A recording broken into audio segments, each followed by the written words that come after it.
Hey guys, we are back to the cage DIYs because today I am once again extending Potassium's cage, but in a different way to last time. That's why I'm making a whole new video on it.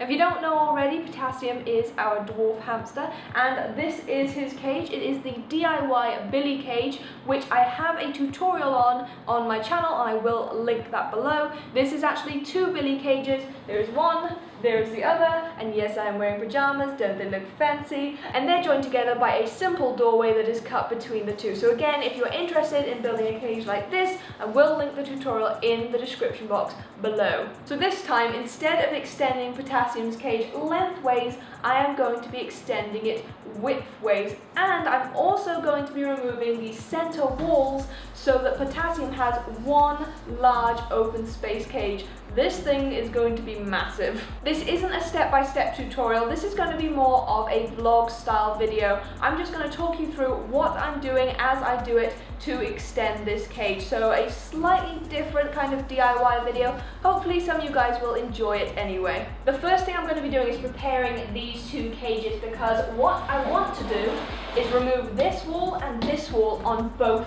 of the cages. So this wall and this wall on this one. So that's the first step. I'm going to get on and do that, and then I'm going to talk you through what I do next. One question a lot of people ask me in the past is how you actually remove silicone when you want to take the cage apart or when you want to edit it like I'm doing. The easiest way to take silicone off is by using a chemical that is designed to remove silicone. You can usually buy those in the same DIY stores that you buy the silicone from, usually in the same area. However, I don't have that chemical, so what I'm going to be doing is using a simple crafting knife. It's a very sharp one. It's got a fairly new blade in it, not brand new. I should probably put a brand new one in, really. But this will very easily slice through the silicone. So I'm just going to carefully guide it through, and that will remove it. So I slice this down the silicone as close to the glass as I can get, and I haven't actually removed the silicone because I'm going to be taking this wall off anyway, so the silicone will stay stuck to this wall, so it will all come off in one piece. The glass will remain in the cage because it is still attached here and here by more silicone. Now I've just got to figure out how to reverse IKEA this thing. Well, it took a bit of fiddling, but I did eventually figure out how to take the walls off. I've done it to both sides of the cage, so now you can see what I am left with. So there we go. It is just the fronts of the cage, the sides and the back is now missing, and there is no wall in the middle. Now you might see here there is a slight gap between the glass. That is going to be sorted in a little bit, so don't you worry about that. So I've moved those aside now because I don't need those for the time being, and I'm going to get to work building the two extra Billy extensions. These are going to be creating the width on the cage. They are the exact same Billy extensions as I bought for the Billy cage itself. They are the larger Billy extensions for the Billy bookcase. They come from IKEA. It is the only place you can get them. The Billy range is an IKEA range. So unfortunately you can't get these anywhere else, but they cost 25 euros each. It can seem a little bit much, but when you build a cage slowly like I have, it works out fairly cheap for a fairly massive cage by the end of it.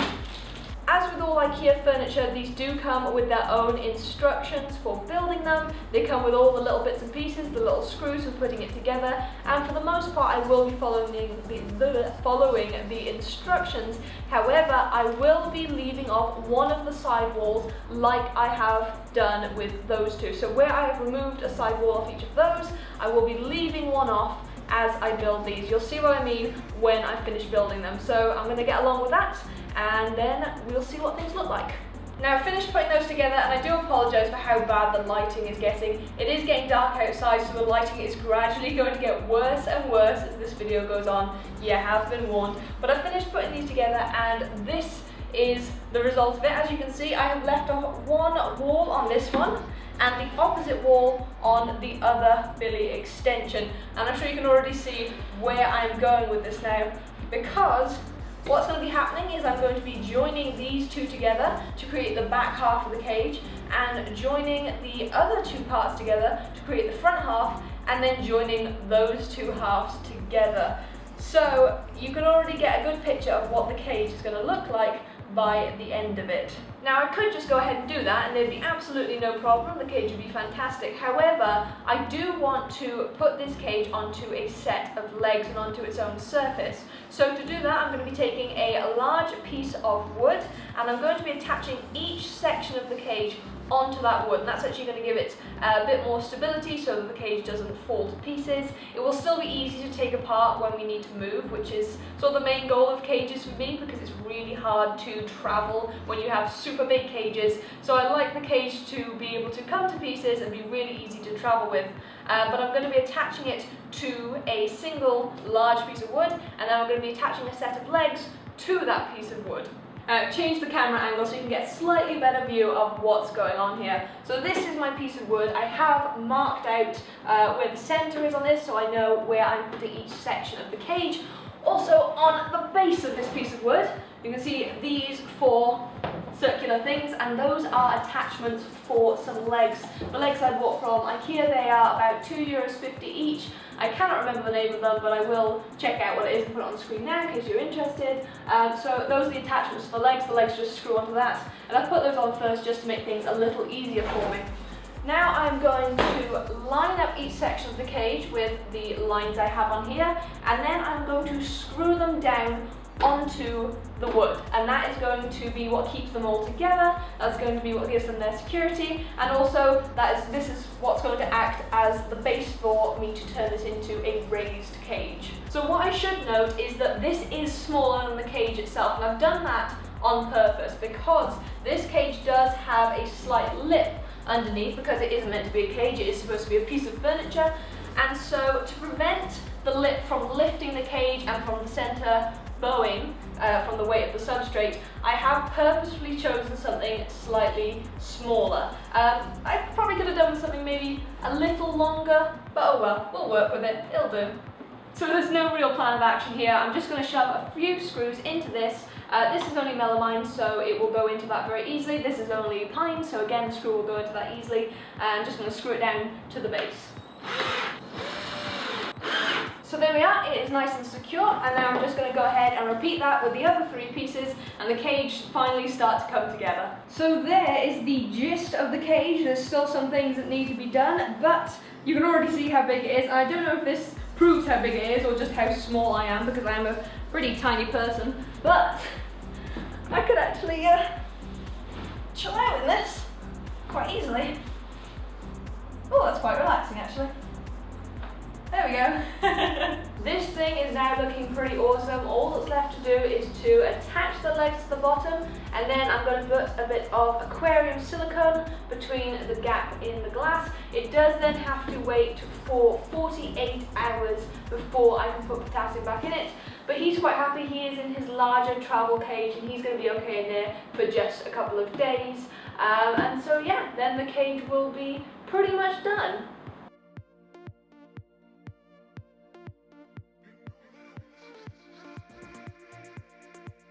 Before I add the silicone to the glass, I do want to show you guys the lid to this cage, because although it does look a little fancy, it is just a basic frame lid, the same as I've made for all of my other DIY cages. You can make these for absolutely any cage if you wanted to. All you have to do is measure the length and the width of your cage. That will give you the length and width measurements that you need for your wood, and then you just get your 4 pieces of wood and you attach them together into a rectangular frame. These ones on the outside, you can see, just ignore the bits of wood in the middle. You can just see a nice simple frame around the outside. You create that frame and then you just attach mesh to the back of the frame. Now if you're making a big lid like this, you may want to add some extra support beams.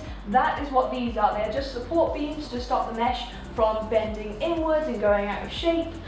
So if you make a big lid, that is something you'll want to consider, but for a smaller lid, you probably won't even need to worry about it. You may just need 1 support beam in the middle, but these are really, really straightforward and easy to make. You shove a couple of screws in to attach the wood together, and a couple of nails, well, I used U-nails for the mesh, but you can use screws and, you know, whatever you want to use to attach the mesh to the back, and that's it. You have a really secure, really nice looking lid.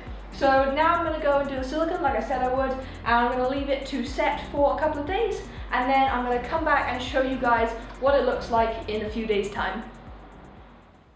So it's been a couple of days now, the silicone has had time to cure and Potassium has moved in. He's had a great time exploring, although he's definitely made things a big mess. It wasn't this messy yesterday. Oh well, that's what happens when you have hamsters. But there you go, you can see what the cage looks like as a finished result. It doesn't have any kind of theme or anything going on. I have just thrown a few of Poe's favourite toys in there randomly, just so that he can have a play around and get used to the new environment. So I won't be doing a cage talk before anyone asks. But there are obviously future cage tours coming up with lovely, fun, exciting themes, so you can look forward to those. Before I bring this video to a close, I am going to answer a couple of common questions that I usually get with these kind of cage videos. The first being, how much did this cage cost in total? And you have to bear in mind that I did buy this cage a bit at a time. It's taken me, I think, about 7 months to get it to this size by just buying smaller pieces and joining them together until I got this massive thing. But I worked out that the total cost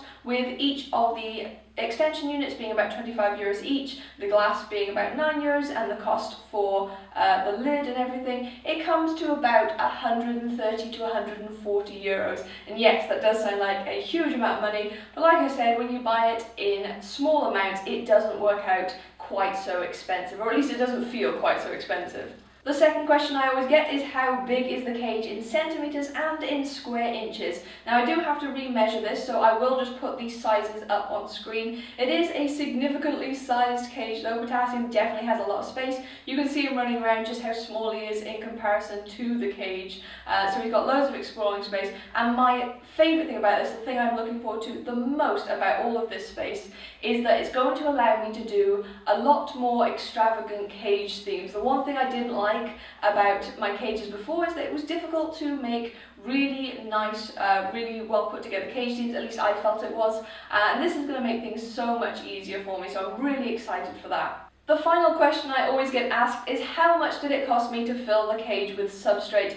And I use a mixture of flax and aspen, and this cage cost me 15 euros to fill, which I think is pretty good. But with larger cages, especially cages as large as this, you can usually go 4 or 5 weeks, sometimes more, without having to do a full cage clean out. You do of course have to spot clean regularly as you do with any cage, but because you don't have to do a full clean out as frequently, that does make substrate cheaper because you're not buying it as often. So there we go, I hope you guys enjoyed this video and enjoyed watching me build this cage, and hopefully it's giving you some inspiration for your future cages. If you enjoyed this video, please don't forget to leave a thumbs up. You can also share it with your friends and subscribe to the channel if you haven't already. Thank you again for watching, and I'll see you next time. Bye bye!